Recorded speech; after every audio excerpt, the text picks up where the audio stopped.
الحمد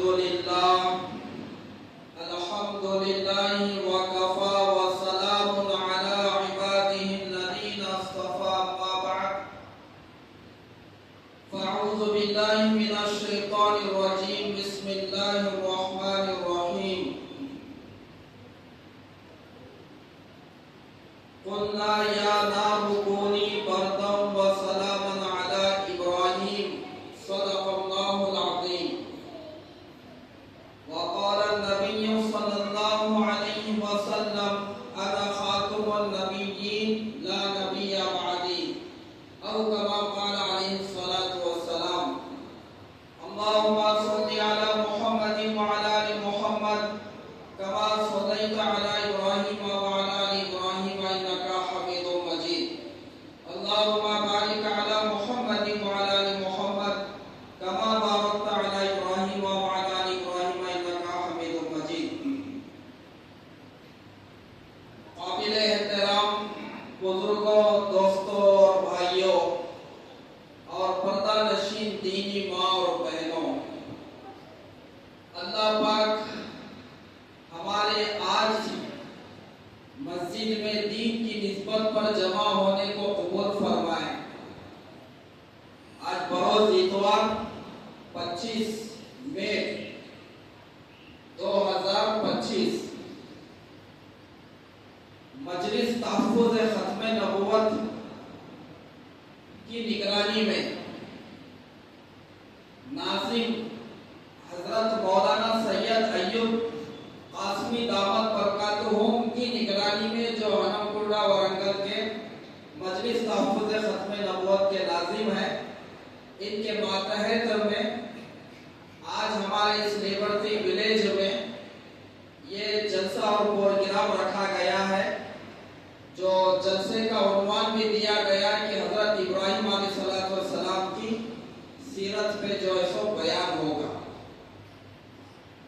تو یہ میں اپنی بات شروع کرنے سے پہلے یہ مختصر سی کارگزاری اور مجلس تحفظ ختم نبوت کا جو کام دیہاتوں میں، شہروں میں، گاؤں گاؤں، گھر گھر، فرد فرد تک پہنچ کے اپنے ایمان کی حفاظت کرنے کے تعلق سے، موجودہ فتنوں سے بچنے کے تعلق سے جو فکر محنت ہو رہی ہے، اس کی ہلکی پھلکی جو ہے میں کارگزاری سنا دیا آپ کی خدمت میں، کیونکہ آج کا یہ ہمارا جلسہ، یہ اجتماع خواتین کا بھی ہے۔ اس میں خواتین بھی انشاءاللہ انتظامات ہیں ان کے لیے، پیچھے کے دروازے سے وہ آئیں گے اور جہاں پر ان کے لیے جگہ بنا کے رکھی گئی ہے وہ وہاں پر بیٹھیں گی۔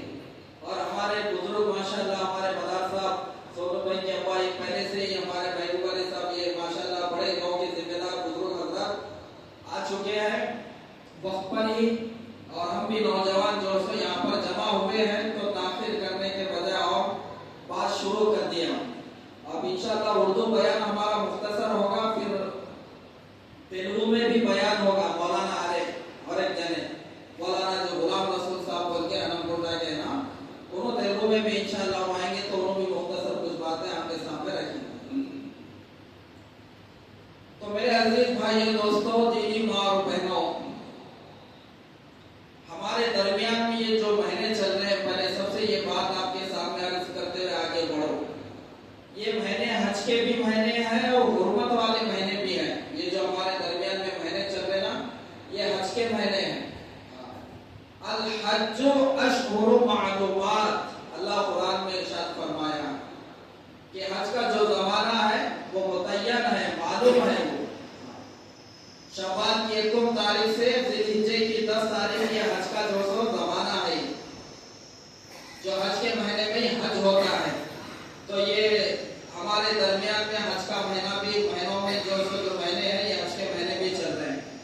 اور اسی طرح سے یہ حرمت والے مہینے بھی ہے۔ کون سے حرمت والے مہینے؟ ان عدت الشہور عند اللہ 12 شہرا فی کتاب اللہ یوم خلق السماوات والارض منها 4 حرم۔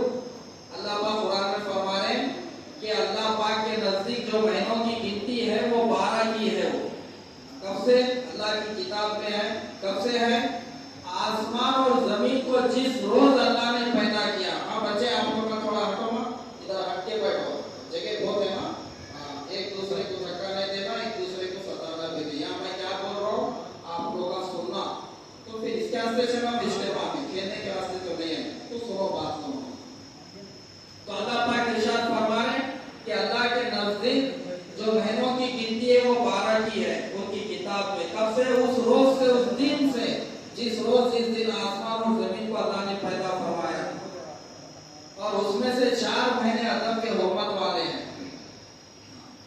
अदब एहतराम के। देखो ये जो पत्थर है, ये मेंबर को लगा सो पत्थर, ये भी पत्थर है, और बाथरूम में भी लगा सो पत्थर है। दोनों पत्थर बराबर हो गए क्या? यानी मस्जिद में लगा तो यानी मोहतरम हो गया, यानी मुकर्रम हो गया, इसकी इज्जत बढ़ गई। और ये पत्थर बाथरूम में लगा तो वो इज्जत उसको हासिल नहीं है। तो महीने 12 अल्लाह के ही है। मुहर्रम का महीना, ज़िलक़अदा, ज़िलहिज्जा, ये पूरे महीने जो रमजान है, रबीउल अव्वल, रबीउल आखिर, ये सब महीने अल्लाह के हैं। लेकिन उसमें से 4 महीने हुर्मत वाले अदब के महीने हैं। कौन कौन से हैं? सुनो, ज़िलक़अदा, ज़िलहिज्जा, मुहर्रम, हराम, ये 3 महीने एक साथ आते हैं, और रजब का ये 4 महीने हुर्मत वाले। तो मैं अपनी बात शुरू करने से पहले, क्योंकि जो महीने चल रहे हैं, तो इसके ताल्लुक से भी 2-4 बातें मैंने अपने जो इल्म के मुताबिक मैंने कहने की कोशिश की है। तो ये हुर्मत वाले महीने, अदब एहतराम के महीने में ज्यादा से ज्यादा नेक काम करना, नेकियां करना, नफिल इबादत खूब करना, सदका खैरात करना, जितने अच्छे काम है दीन में वो सब काम करने की कोशिश करना। और इन हुर्मत वाले महीनों में ज्यादा से ज्यादा गुनाह से, बुराई से बचना। देखो शराब पीना हराम है, घर में बैठ के पिए तो भी वो शराब शराबी है, हराम है। कंपाउंड में जाके पिए तो भी वो शराब शराबी है, हराम है। मस्जिद में लाके बॉटल यहाँ खोल के पिए तो भी वो शराब है, हराम है। लेकिन मस्जिद में पीने से आदमी और ज्यादा गुनहगार हो जाता। घर में पिए तो शराब है, गुनाह है, लेकिन वो शराब अगर मस्जिद में लाके बैठ के पिए तो आदमी और ज्यादा बड़ा गुनहगार होता। अल्लाह का अज़ाब उसके ऊपर जो सख्त पकड़ मुसल्लत होती है। तो इसी तरह से ये महीनों में, आम महीनों में, आम दिनों में गुनाह गुनाही है, लेकिन ये हुर्मत वाले महीनों में गुनाह करने से आदमी और ज्यादा अल्लाह के गज़ब का, अज़ाब का मुस्तहिक हो जाता है। तो ये दिनों में नेक अमल करना, जैसा रमजान में नफिल इबादत करे तो फर्ज का सवाब अल्लाह पाक देते, फज़ाइल आए हैं। एक फर्ज अदा करे तो 70 फराइज का अजर मिलता है, ये हदीस में हमारे को बताया गया है। जैसा मक्के में एक नेकी करे तो 1 लाख नेकी का सवाब है, एक नेकी या इंडिया में करे तो वो 1 नेकी का सवाब, ये नेकी वहां करे तो 1 लाख नेकी के बराबर का सवाब। देखो वो मुकाम और मर्तबा उस जगह को हासिल है। तो इसी तरह ये 4 महीने ज़िलक़अदा, ज़िलहिज्जा, मुहर्रम, हराम और रजब, ये 4 महीने हुर्मत वाले हैं। तो इसमें नेक काम करना, गुनाहों से बचना। अब कौन से नेकियां हैं, कौन से गुनाह हैं, जिसकी तफसील में जाने की जरूरत नहीं है। हमारे को मालूम है झूठ बोलना गुनाह है, गलत बात सुनना, बोलना, और नमाज छोड़ना, गाली देना, ये बहुत सारे जो गुनाह है हमारे को मालूम है कौन सा गुनाह है, कौन सी नेकी का काम है। गुनाह से बचना, नेकी का काम जो भी है, हमारे अंदर जितनी इस्तेताअत है फराइज को अदा करते हुए नफिल इबादत भी करने की कोशिश करना। तो ये हज के महीनों में खास तौर से इब्राहिम अलैहिस्सलाम और आपकी बीवी हजरत अम्मी हाजिरा रज़ियल्लाहु ताला अन्हा और आपके बेटे हजरत इस्माइल अलैहिस्सलाम का जिक्र और तज़किरा हुए बगैर ये हज का महीना, और हज के महीने में जुमा में जो बयानात होते, कौन सी ऐसी मस्जिद दुनिया में नहीं है, कौन से जो ऐसी जगह नहीं है मुसलमान जहाँ पर आबाद रहते हो, जो हज के महीने में हजरत इब्राहिम अलैहिस्सलाम और उनके घराने की कुर्बानियों का जिक्र और तज़किरा नहीं होता हो। क्यों? क्योंकि इससे इनका बहुत गहरा ताल्लुकात है, मुनासिबत है इनको। हज के अंदर बहुत सारे आमान काम वो है जो हाजी जो काम आमान करता है, वो सब इनसे जुड़ी हुई चीजें हैं। वो देखो उम्रे को गए तो भी, हज को भी गए तो हाजी, चाहे मर्द हो या औरत हो, सफा मरवा बोल के पहाड़ी है वहां पर। अब तो पहाड़ वैसा पहले के सरका तो नहीं है, अब तो बहुत सारी जो सो सहूलतें हो गई। अब तो खाली एक हॉल में गए सरकार चेहरा है, वहां पर इंतजाम है, एसी تو صفا مروہ پہاڑی حاجی جانے کے بعد وہاں پر جو دوڑتے نا، چکر لگاتے نا، تو یہ کس کا عمل ہے؟ یہ حضرت حاجرہ رضی اللہ تعالیٰ عنہ جہاں پر ابراہیم علیہ السلام اپنے بیٹے اسماعیل اور ان کی بیوی حاجرہ رضی اللہ تعالیٰ عنہ کو چھوڑ کے گئے تھے مکے کی وہ وادی میں، جنگل میں، میدان میں، تو پانی کی پیاس لگ رہی تھی بچے کو بھی اور خود کو اپنے کو بھی۔ پانی کی تلاش کے لیے وہ پہاڑی پہ وہ دوڑے، اس ٹائم پہ صفا مروہ پہاڑی کو، صفا پہ گئے دیکھے، پھر مروہ پہ آئے دیکھے، اس طرح سے۔ تو قیامت تک حاجی کا حج جب تک قبول نہیں ہوتا، مکمل نہیں ہوتا، یعنی اس کا حج تکمیل کامل نہیں ہوتا جب تک یہ عمل نہ کرے۔ مقام ابراہیم کا 2 رکعت نماز پڑھتے۔ مقام ابراہیم کیا ہے؟ وہ ایک پتھر ہے، وہ جس پہ ٹھہر کے ابراہیم علیہ السلام اللہ کا گھر بنائے، تعمیر کرے، بیت اللہ، وہ نشانی وہاں پر ہے مقام ابراہیم۔ اور قربانی، اب عید کے موقع پہ ہم 3 دن قربانی کا گوشت جو ہے سو کھاتے، کھلاتے، قربانی دیتے۔ یہ عمل کس کا ہے؟ یہ ابراہیم علیہ السلام کا جو ہے سو اللہ کی طرف سے حکم ہوا تھا، خواب کے ذریعے سے بیٹے کو ذبح کرو، ہمارا حکم ہے، تو بیٹے کو ذبح کرنے کے لیے تیار ہو گئے تھے۔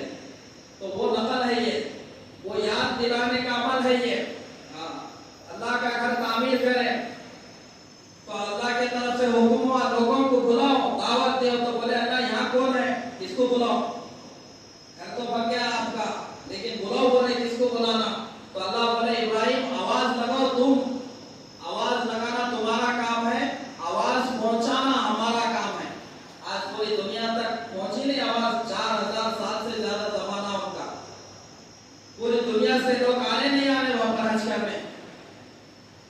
تو ابراہیم علیہ السلام اور ان کے گھرانے کی قربانیاں، زمزم کا پانی اتنے سال سے پیرے، گھروں کو ڈالے، رشتے داروں میں، پڑوسیوں میں لا کے تقسیم کرتے، ہدیہ کرتے۔ یہ کس کی نشانی ہے؟ یہ کس کی قربانی پہ ملا سو ہے؟ یہ سب ان کے گھرانے کی قربانی، ان کی قربانیاں ہیں۔ تو حج کے مہینے میں ایسا ہو نہیں سکتا کہ جو حضرت ابراہیم علیہ السلام اور ان کے گھرانے کی قربانیوں کا ذکر نہ ہو۔ تو میں مختصر سے ان کی جو ہے سو ایک سیرت پہ جو ہے سو کچھ بولتے ہوئے میں آگے بڑھ رہا ہوں۔ جب بھی وہ لوگ آ جائیں گے انشاءاللہ تیلگو میں بھی جو ہے سو جیسا بولا بیان ہوگا۔ ابراہیم علیہ السلام پیدا ہوئے سو جگہ کا نام اور کون سا وہ مقام ہے ہمارے کو معلوم ہونا چاہیے۔ عراق کی سرزمین کے اوپر بابل میں پیدا ہوئے ابراہیم علیہ السلام۔ کہاں پر پیدا ہوئے؟ عراق میں۔ ابراہیم علیہ السلام جیسے ہمارے نبی صلی اللہ علیہ وسلم کی پیدائش کی جگہ کہاں ہے؟ کون سی ہے؟ مکہ مکرمہ۔ وفات آپ کی کہاں ہوئی؟ مدینہ منورہ۔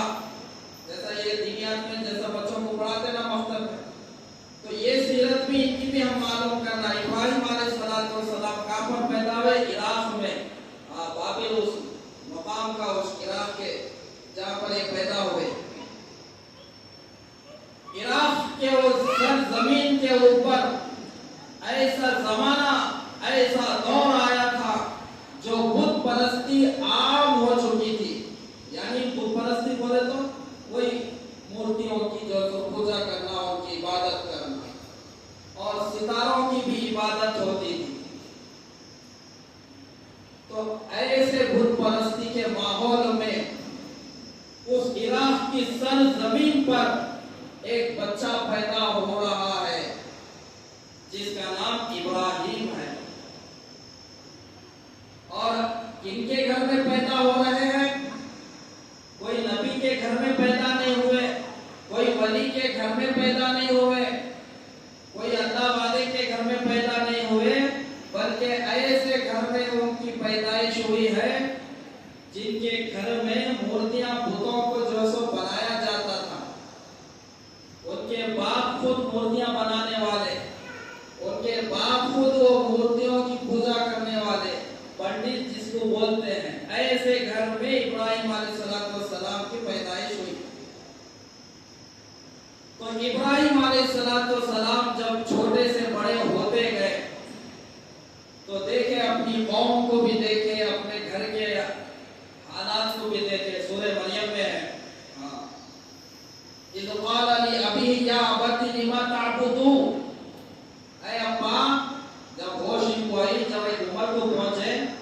جب دیکھے یہ کیا بھائی اپنے ہاتھوں سے مٹی گارا بنا کے خدا بنا رہے، جو خود بننے کا محتاج ہے تو وہ خدا کیسا نہیں، خدا بھی کیسا خدا جو خود بننے کا محتاج ہے۔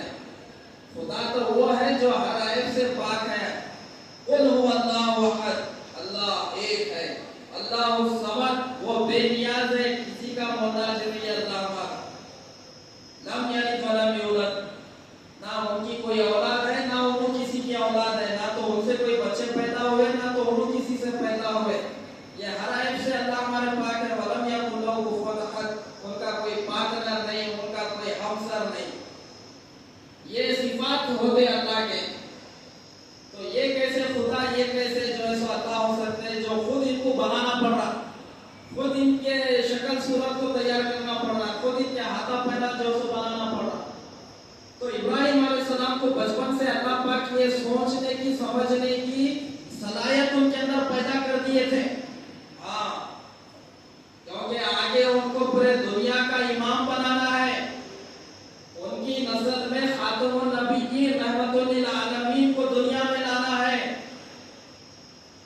ان سے بیت اللہ بنوانا ہے، ان سے دین کا کام لینا ہے۔ اللہ کا نظام پہلے طے ہو چکا ہے۔ یہ دنیا تو ظاہری طور پہ یہ دیکھ رہی تھی کہ ابراہیم پیدا ہوا بچہ، آزر ان کے باپ کا نام تھا، ان کے گھر میں پیدا ہوا، دنیا تو یہ دیکھی، لیکن اللہ کو سب پتا تھا پیدا تو ہوا ہے ابراہیم بت پرست کے گھر میں، لیکن یہ ابراہیم میرا آگے خلیل بننے والا ہے، یہ ابراہیم میری توحید کی دعوت دینے والا ہے، یہ ابراہیم میرے دین کو دنیا میں عام کرنے والا ہے، یہ ابراہیم کے ہاتھوں سے میرا گھر تعمیر میرے کو کروانا ہے، اور یہی ابراہیم کو میرے کو اسماعیل جیسی اولاد دینا ہے، اور وہی اسماعیل کی اولاد اور نسل میں میرے کو محمد رسول اللہ خاتم النبی میرے محبوب کو دنیا میں بھیجنا ہے۔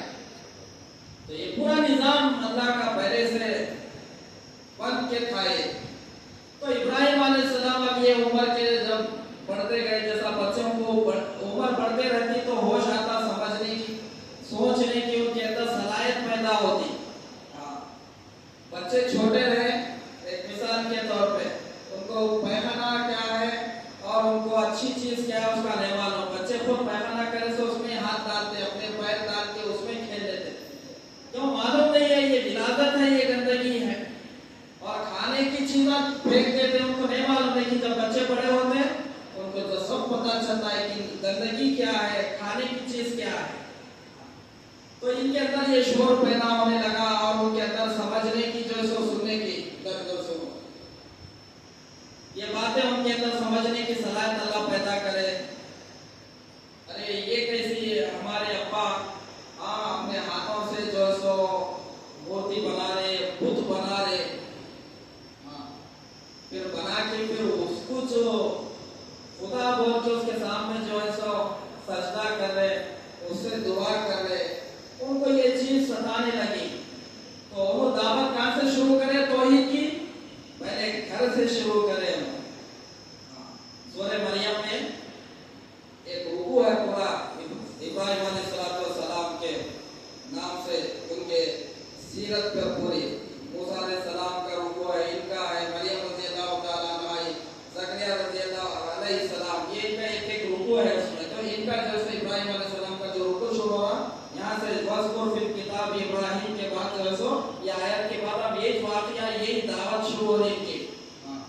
اِذْ قَالَ ابراہیم لِأَبِيهِ يَا أَبَتِ لِمَ تَعْبُدُ، اے ابا جان، یہ کیا ہے، یہ ہاتھوں سے بنے سو یہ بتوں کو تم ان کی عبادت کر رہے، مَا لَا يَسْمَعُ، نہ تو یہ جو ہے سو سن سکتے ہیں، وَلَا يُبْصِرُ، نہ تو یہ دیکھ سکتے ہیں، وَلَا يُغْنِي عَنْكَ شَيْئًا، نہ تو یہ تمہاری کوئی مدد کرنے والے نہیں، یہ کوئی کام کرنے والے نہیں، حاجت روا مشکل کشا تمہارے نہیں، یعنی تمہاری کوئی حاجت بھی پوری نہیں کر سکتے، نہ تو تمہاری مشکل کو دور کر سکتے، نہ تو کوئی تمہارے کام میں نہیں آ سکتے۔ تو کیا بولے، یہ सीधा इब्राहिम अलैहिस्सलाम अपने बाप को बोल रहे। इब्राहिम अलैहिस्सलाम अपने वालिद को, अपने बाप आज़र को दावत दे रहे। क़ाल इब्राहिम ली अबी या अबती लिमा ताअबुदू, ऐ अब्बा जान, तुम किन की इबादत कर रहे हैं, तो किन को अपना जो है सो माबूद बना रहे हैं। माला यस्माउ, ना तो ये सुन सकते हैं, वला युबसिरू, ना तो देख सकते हैं, वला युगनी अन्का शैया, ना तो ये तुम्हारी जो सो कोई मदद कर सकते, ना तो कोई काम आ सकता। इब्राहिम अलैहिस्सलाम ये दावत दिए तो उनके बाप को गुस्सा आ गया। बोले इब्राहिम, और एक बार, यानी अपने अल्फाज में कह रहा हूँ, और एक बार अगर ऐसे बात अगर हमारे माबूद और खुदा के बारे में अगर तू बोला ऐसा, और एक बार मेरे को समझाया, इनकी ऐसी बुराई करा मेरे सामने, तो फिर मैं तेरे को सजा दूंगा, तेरे को मारूंगा, तेरे को घर से निकाल दूंगा, जैसा बच्चों को माँ बाप बोलते ना। क्योंकि बाप आज़र वो खाली पुजारी नहीं था, उन्हीं हाथों से मूर्तियों को जो है सो बनाता था भी, और इबादत भी करता था, और उसको बेचता था। अस्सलाम वालेकुम, आइए और चलते रहते हैं आगे, तो मौलाना तेलुगु में खवातीन भी है। तो एक तो उन्हीं बुतों को बनाता था भी, और बनाने के बाद इबादत भी करता था, और उसको बेचने वाला भी था। इब्राहिम अलैहिस्सलाम को अल्लाह ने जो कौम की तरफ भेजे थे, उनके कौम के अंदर दो बुराइयां थी शिर्क के एतबार से। कितने बुराइयां? दो। एक तो वो मूर्ति के पुजारी थे, पूजना बोले तो इबादत कुछ बोलते, पुजारी यानी किसी की इबादत करने वाले को पुजारी बोलते। तो मूर्तियों के पुजारी, मूर्तियों को जो सो खुदा मानने वाले, उनकी इबादत करने वाले, एक बुराई शिर्क की इनके अंदर, कौम के अंदर ये थी। और दूसरी शिर्क की बुराई, वो सितारों की भी इबादत करते थे, वो सितारों की भी इबादत करते थे। इंशाल्लाह हमारे मौलाना भी आगे, गुलाम रसूल साहब तेलुगु में भी इंशाल्लाह, जैसा मैं बोला ना, इंशाल्लाह वो तेलुगु में बयान करेंगे, फिर उसके बाद क्या तकाज़े है जैसा हम इब्तिदाई में बताएंगे। तो मैं अपनी बात को मुख्तसर करके इख्तिताम तक ला रहा हूँ। तो इब्राहिम अलैहिस्सलाम की कौम के अंदर दो बुराइयां थी। कितनी? शिर्क के एतबार से दो बुराइयां। एक तो वो मूर्तियों की भी इबादत करते थे, उनको भी खुदा मानते थे, और सितारों की भी इबादत करते थे। किसकी?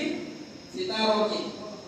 जब इब्राहिम अलैहिस्सलाम बोले अपनी कौम को, अरे तुम कैसे तुम्हारे खुदा बना लेके बैठे तुम लोग, ये पत्थरों की मूर्तियों को अपने हाथों से बनाए सो है ना, तुम खुद बनाए, तुम खुद इनको अपना खुदा बना लिए, ये कैसा तुम्हारी मदद नहीं करते, बोले तो सुनने नहीं आता, देखते नहीं, समझते नहीं, तुम्हारी कोई मदद नहीं करते, हाजत रवा नहीं, मुश्किल कुशा नहीं, ये कैसे तुम्हारे खुदा।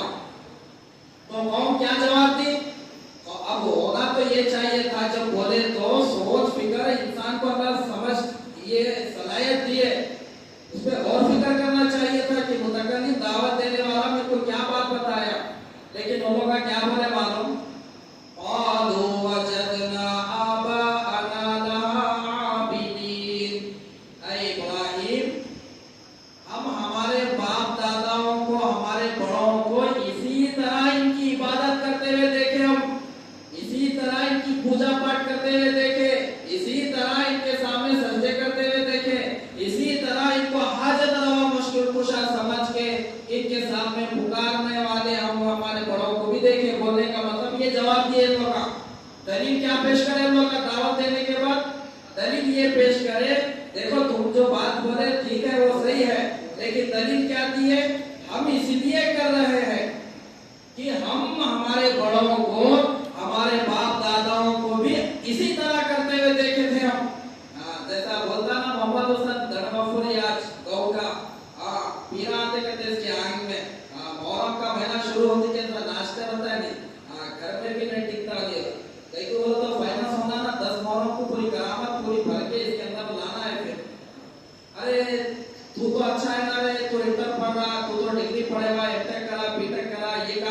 करना है तो अरे तेरे क्या मालूम है, हमारे अब्बा पीरा पकड़ते थे और मर गए, तो हमारे अब्बा के बाद मैं पीरा पकड़ रहा हूँ। थोड़े लोग बोलते ना, अरे ये शिर्क बिदअत के काम नहीं करना जी। ये जो है सो इत्तेहाद होने के बाद 10वां 20वां 40वां साल की बरसी, ये रजब में जो है सो मुर्दों की, शाबान में मुर्दों की, और ये 11वीं मिलादुन नबी के खीर पूरियां, ये डंडे बट्टे झंडे क्या है जी, ये दीन नहीं है। मौसाबा कुरान हदीस पढ़ के बोले तो क्या बोलते आज के जाएगा, नहीं मौल साहब तुम्हारी बात सही, लेकिन हमारे बड़ों से चलने तैयार ना मौल साहब। इब्राहिम अलैहिस्सलाम की कौम भी यही बोली, जैसा आज हमारे घर के औरतें बोलते ना, आई नहीं मौल साहब सही बात है, हमारी सास करती थी मौल साहब, बड़ों की फातिहा तो वो मरने के बाद मैं करना ना मौल साहब, हमारी सास रहता करे मौल साहब, अब हम भी कर रहे, हमारे अम्मा करते थे मौल साहब, हम भी कर रहे, नहीं मौल साहब हमारे अम्मा मन्नत मांग लिए थे बाला और दवा को जाके काटना बोल के, इसलिए हम काट रहे। अरे ये दलील नंबर दो, दीन हमारे बाप दादा के ऊपर नाज़िल नहीं हुआ, हमारे बाप दादा के ऊपर कुरान नहीं उतरा, हमारे बाप दादा कोई नबी बन के दुनिया में नहीं आए थे जो हम उनको दलील बनाने के लिए। हमारे को कुरान देखना है, हमारे को हदीस देखना है, सहाबा की जिंदगी उनके अमाल को देखना है, ये हमारे लिए हो जाते। तो कौम भी बोली थी मालू वजदना आबाना आबिदीन, ऐ इब्राहिम इसलिए हम ये काम कर रहे हैं, इबादत इनकी कर रहे हैं, इनको खुदा बना के बैठे, हमारे बड़े बाप दादा भी यही करे। तो सितारों की भी वो इबादत करते थे। तो अब इब्राहिम अलैहिस्सलाम को तौहीद की दावत देना है, समझाना है, तो वो क्या करें, एक मर्तबा एक मौके पे रात में एक सितारा निकला, उनके बराबर माहौल में बैठ के बोले कि ये मेरा रब है। बोले तो उनके अकीदे के मुताबिक इब्राहिम अलैहिस्सलाम ने बोले अपने अकीदे के मुताबिक, वो तो शुरू से ही तौहीद परस्त है, वो ये बुत परस्ती में वो शरीक ही नहीं हुए। उनके अकीदे के मुताबिक बोले ये सितारा मेरा रब है। तो कौम बोले अरे इब्राहिम अलैहिस्सलाम तरफ ठंडे पड़े रहे, इनको हमारे बराबर है, इन्होंने हमारा इन्हीं भी जैसा हमारा पीर भाई हो गया बोले सरकार, इन्हीं भी हमारा पीर भाई हो गया बोले सरकार, हमारे का ना क्या नहीं बोले सर की बात समझो। लेकिन इब्राहिम अलैहिस्सलाम को समझाना है, तौहीद बताना है, इनको इस बुराई से निकालना है। तो वो सितारा मेरा रब है बोलने के बाद वो सितारा डूब गया। ये सब कुरान के आयत है, क्योंकि अपने का टाइम नहीं, आयत का पढ़ के तर्जुमा करने मौलाना का भी बयान है। वो सितारा डूबने के बाद बोले अरे डूबने वाला रब नहीं हो सकता, जो डूबने वाला है वो खुदा कैसा हो सकता, उसके अंदर ये कमजोरी है। फिर एक मौके पे फिर चांद निकला, चांद निकले तो उसकी तरफ देखे बोले ये मेरा रब है। चांद मियां भी एक मुद्दत तक रह के वो भी गुरूब हो गए, अरे वो भी रब नहीं हो सकते, डूबने वाला रब नहीं हो सकता। सूरज निकला एक मौके पे, फिर बोले ये क्योंकि ये बड़ा सितारों के बाद ये सबसे बड़ा जो से यही है, इसलिए ये मेरा रब है। सूरज भी एक वक्त जो है सो वक्त तक रह के वो भी गुरूब हो गए, तो क्या बोले कि ये जो है सो रब नहीं हो सकता, और मैं शिर्क से बेजार हूँ, तुम्हारा जो अकीदा उससे मैं बहुत दूर हूँ। अल्लाह का फजल है, अल्लाह मेरे को हिदायत दिए, मैं शिर्क से जो सो बेजार हूँ, ये बताए। और एक बात इनकी कौम में ये बोले थे कि एक दिन मैं तुम्हारे जो है सो बुतों की गप बनाऊंगा। ये बात बोले काफी जमाना हो गया था। तो एक मौका ये आया, साल में एक मर्तबा जो है सो उनका एक त्योहार मेला वगैरह लगता है, तो लोग वहाँ जो सो 2-3 दिन के लिए मेले वगैरह में जाते थे, खाना पीना, उनका बच्चों के साथ खेलना वगैरह जो भी होता है वो होता था। तो इब्राहिम अलैहिस्सलाम को भी जब मेले के मौके पे जाने से पहले वो लोग दावत दिए, उनकी भी तशकील करे, तुम भी चलो। तो इब्राहिम अलैहिस्सलाम सितारे की तरफ देख के बोले कि अना सभी मैं जो सो बीमार हूँ, यानी वो सितारे की चांद समझ के बोल रहे, कौम समझ गए कि मैं बीमार हूँ, यानी बीमार नहीं हूँ, हो सकता है कि आगे मैं जाके बीमार हो जाऊंगा, वैसा अंदेशा दिख रहा। तो वो पीछे रह गए थे, पूरी कौम जो सो बाप और कौम पूरी वो मेले में चले गई, पीछे इब्राहिम अलैहिस्सलाम रह गए। अब मौका अच्छा था, इब्राहिम अलैहिस्सलाम उनकी मंदिर में और उनका जो बुत गदात बुतखाना था वहां पर चले गए, पूरे मूर्तियों की गद बनाए, यानी जो किसी का हाथ तोड़ दिए, किसी का पैर, किसी का धड़ से सर अलग जुदा कर दिए, इस तरह से जो सो पूरे तकरीबन मूर्तियों का ये हशर नशर और ये हाथ करके रख दिए। एक बड़ा बुत था, उसके हाथ में पुराना रख दिए, बेटा यही चांद आपस में बड़ी श्रद्धा। अब जो है सो हाँ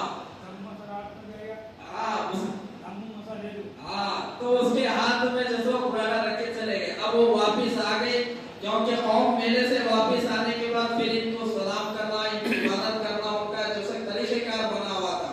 जब आके देखे तो क्या देख रहे, अपने जो है सो माबूदा, अपने खुदा ऐसा पड़े हुए हैं, किसी का हाथ किसी का पैर, कौन काम पड़े हुआ है। देख के बोले अरे ये हमारे खुदाओं के साथ ये कौन करा ये काम।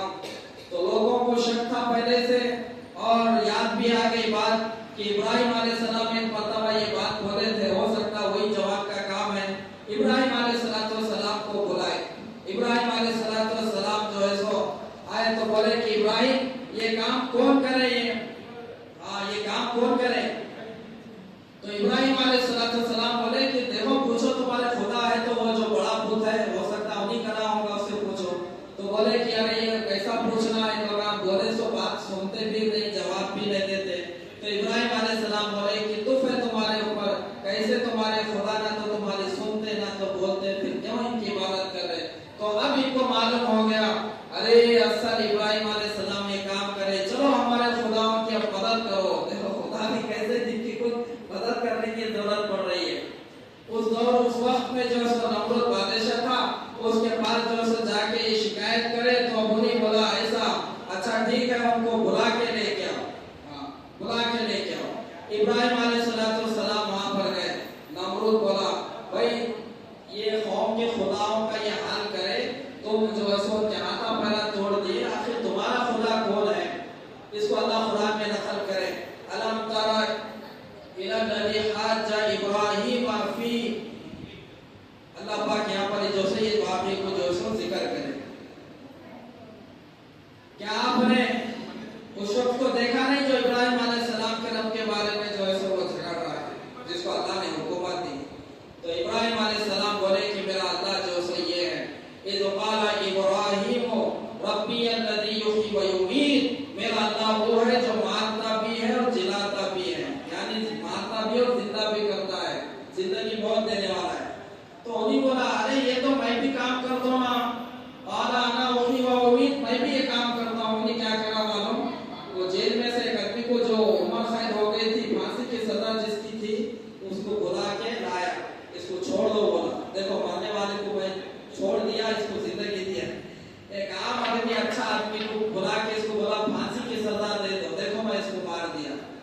तो इब्राहिम अलैहिस्सलाम बोले अरे ये बेवकूफ जो सो जिलाना मारना बोले तो इसको समझ रहा, जिलाना मारना जिंदा करना बोले तो मुर्दे में रूह डाल के उठाना, ये अल्लाह की सिफत है, ये अल्लाह के सिवा कोई दूसरा नहीं कर सकता। क़ाला फ़इन्न अल्लाह, फिर अल्लाह पाक जो है यहाँ पर इब्राहिम अलैहिस्सलाम फिर दूसरी दलील दिए, मेरा अल्लाह वो है जो सूरज को मशरिक की तरफ से निकालता है, तू चाहता है अगर तू खुदा है तो इसको मगरिब की तरफ से निकाल, तो वो काम निकाल सकता। वो हिदायत कफर वक्का हो गया, वो जो सो खामोश हो। तो ये मुख्तसर आपके सामने में जो सो इनकी सीरत और इनकी तौहीद की दावत के ऊपर कुछ बात करा, क्योंकि मौलाना भी है और आगे इनको दूसरे तकाज़े भी सफर भी है। तो इंशाअल्लाह जैसा आप बैठे आप ये तेलुगु में भी